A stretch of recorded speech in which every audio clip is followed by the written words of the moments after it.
مبارک صاحب رحمۃ اللہ علیہ کے بڑے صاحبزادے حضرت حیدری صاحب دامت برکاتہم عالیہ، آپ ارشاد فرماتے ہیں کہ میں نے خواب میں دیکھا کہ میں چھوٹا تھا اس وقت، میں خواب میں دیکھا کہ میں جیسے بچے کھیلتے ہیں ایسے کھیل رہا تھا، اور آگے آگے میں چل رہا تھا، پیچھے میری والدہ تھیں اور خاندان کے اور افراد تھے، اور اس کے پیچھے میں دیکھا کہ بہت بڑی لائن ہے، بہت بڑی، جہاں تک نظر جاتی ہے وہاں تک لائن ہے، لوگوں نے دستاریں باندھی ہوئی ہیں، وہ پیچھے چلتے آ رہے ہیں۔ تو میں نے رک کے اپنی والدہ سے پوچھا کہ اماں یہ ہمارے پیچھے جو لوگ آ رہے ہیں یہ کون ہیں؟ تو فرماتے ہیں بیٹا یہ ہم جنت میں جا رہے ہیں، اور یہ ہمارے پیچھے جو لوگ آ رہے ہیں ہمارے سلسلے کے لوگ ہیں، تیرے والد کے مرید ہیں۔ اس وقت سلسلہ سیفیہ میں اتنے لوگ بیعت نہیں تھے، چند لوگ۔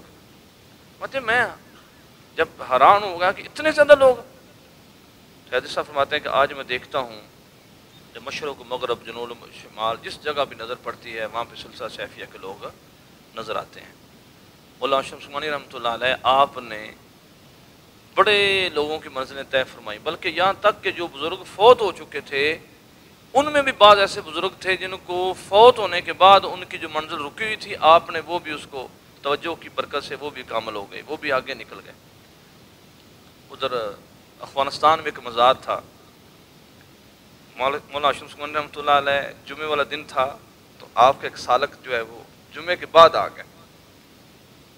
تو آپ چونکہ شریعت کے بہت پابند تھے، اور وہاں پہ تو یہ تہجد چھوڑنا یا رکعت تکبیر رہ جانا یہ تو سوال ہی نہیں پیدا ہو سکتا تھا۔ اب جمعے کا دن تھا تو وہ جمعہ پڑھ لیا تو بندہ جناب آ گیا، آپ کا مرید تھا، تو حضرت کا چہرہ سرخ ہو گیا غصے سے۔ تو میں کہ مولانا آپ نے جمعہ نہیں پڑھا؟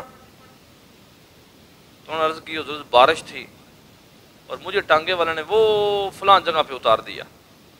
میں اس کو بڑی منت سماجت کی کہ میں لیٹ ہوں، مجھے اب آگے لے جاؤ۔ اس نے کہا نہیں میں آگے نہیں لے کے جاؤں گا، راستے میں مجذوب صاحب کا دربار ہے اس لیے میں تجھے ادھر ہی اتاروں گا۔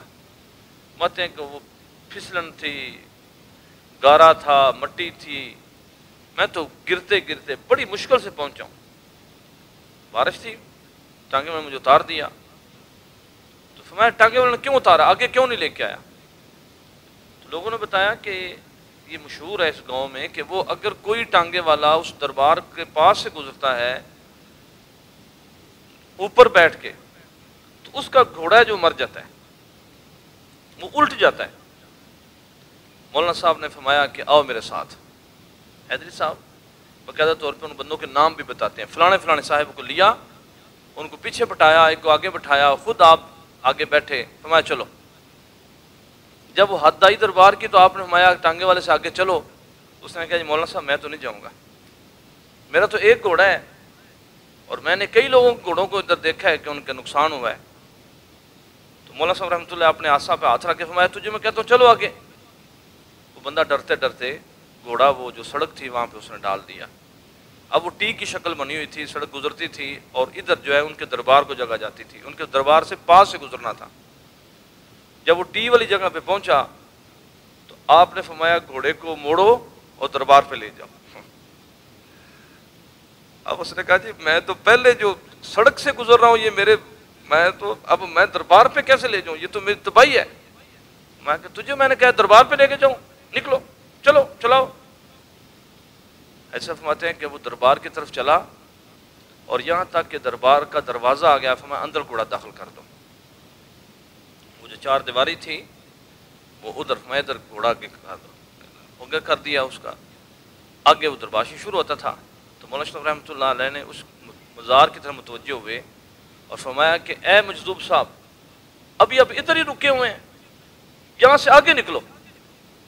توجہ کی کیا تو اس کے بعد اس دربار پہ کبھی کسی کو نقصان نہیں ہوا، یہاں تک کہ بکریاں جو ہیں اس دربار کے اوپر، مجھے پٹھان بتا رہا تھا کہ بکریاں اس کے اوپر چڑھ جاتی ہیں تو اس کو کبھی نقصان نہیں ہوتا۔